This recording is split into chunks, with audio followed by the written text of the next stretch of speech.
Indicated by the title, this video will focus on defenders and their use in the squad. Going in depth, we'll discuss what makes a good defender and the different archetypes. Defenders are meant to be the tankiest units in the game with the highest health and defense. They are meant to take damage like it's nothing. They also have the highest block count, being able to block up to 3 enemies.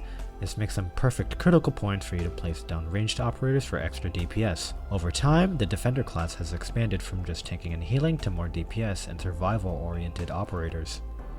Standard defenders are the definition of tank. It's their only purpose, and they do it well. Taking a look at the operators in this archetype shows a common trend.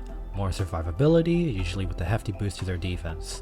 With the massive HP and defense pool, these defenders are going to be the ones that soak ranged attacks and block enemies who deal huge damage. You'd want to deploy these defenders last so that the enemies will target these defenders. Their archetype is simple and the operators in the archetype do their job well.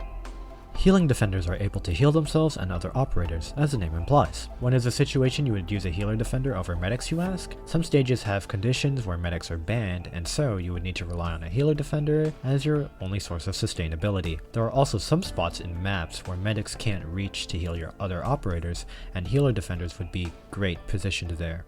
This extra utility comes at a cost. The downside of healing defenders is that they can't buff their own defense, making them less tanky than standard defenders.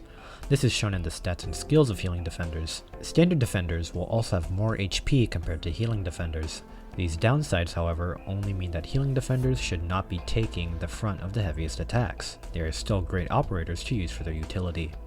Arts defenders are also self-explanatory. They deal physical damage when attacking normally, but their attacks turn into arts damage when their skills are active. The only 2 arts defenders we have right now in global are Durnar and Asbestos. Honestly, I can't recommend raising them unless they're your waifus or you plan on heavily using them. There are many better options in terms of melee DPS, but don't throw this archetype in the bin just yet.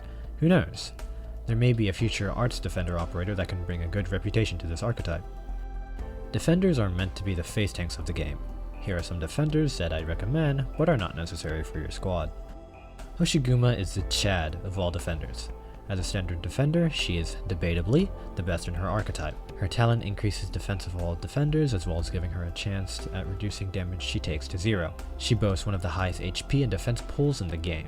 Her skill 3 turns her into a blender, boosting her already massive defense. She attacks all the enemies she blocks and all the enemies in her front grid. Korra is similar to Hoshiguma with a huge HP and defense stat.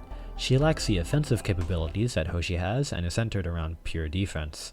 Her skill 2 allows for her to block 1 extra enemy while also increasing her massive defense. She also regenerates some of her health during the skill. Her talent increases her already high defense. Lisgar may not have the super high defense like Korra or Hoshiguma when her skill is inactive, but her first talent totally makes up for it. Whenever Lisgar gets hit, she gives a skill point to a random ally in the 4 adjacent tiles next to her. With proper positioning and maybe a little help from Ak, this can help charge skills of other operators, boosting your DPS output. Her skill 1, when activated, allows her to block the next attack and provides her massive defense for the skill duration. Saria is the best healing defender we have right now in global. Her talents give her more attack and defense over time, and she is also able to charge skill points for other operators by healing them. Her skill 1 provides massive healing, but the operator has to be under a certain HP percentage. Skill 2 is an automatic skill that heals everyone in a certain radius. Skill 1 has more healing potential than Skill 2, but the increased range on Skill 2 is sometimes more preferred. Her last skill heals all the operators in the area for a certain amount of her attack, slows enemy movement, and increases arts damage to enemies in her range for the skill duration. This skill makes Saria extremely valuable as she is one of the only sources of arts damage amplification in the game. Eunectis is a unique defender. Her talent gives her an offensive buff when her health is above half and provides some defensive sustainability when below half. Her second talent increases the rate at which she charges her skills. Other than being simp bait, she excels at 1v1ing enemy bosses. Her trait makes it so that she can only charge skills when blocking enemies. This condition makes her hard to use, but once you find proper timing, she'll be able to truly shine. Her third skill makes her a boss monster, giving her a fancy funny Gundam that will practically one-shot anything that isn't a boss. She also increases her block count to 3 and regens 6% of her max HP per second. Although it's tempting to pull her for her S3, her 1 block and SP regen trait makes Eunectis hard to use. These operators are on the CN service right now, but have not been released to global yet. They'll be coming soon, so be sure to watch out for them. Blumishine is a defender that heals? Her talent offers an alternative charging method to defensive SP charges. Operators with skills that have defensive SP charge can also gain SP upon attacking. This is extremely helpful to the rest of her defender friends that might struggle charging their skills.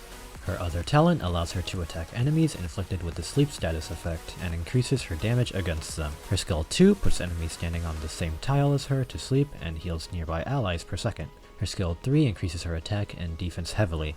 Every attack she does with her third skill has a second hit that will also deal art damage and heal an ally other than herself. Blumishine should not be compared to the rest of the healer defenders, mainly because she is offensive oriented. Mudrock is a standalone defender. Although she can't be healed by allies, her talent provides her with shields that, when broken, heal her for a certain amount of HP. She regenerates these shields every couple of seconds.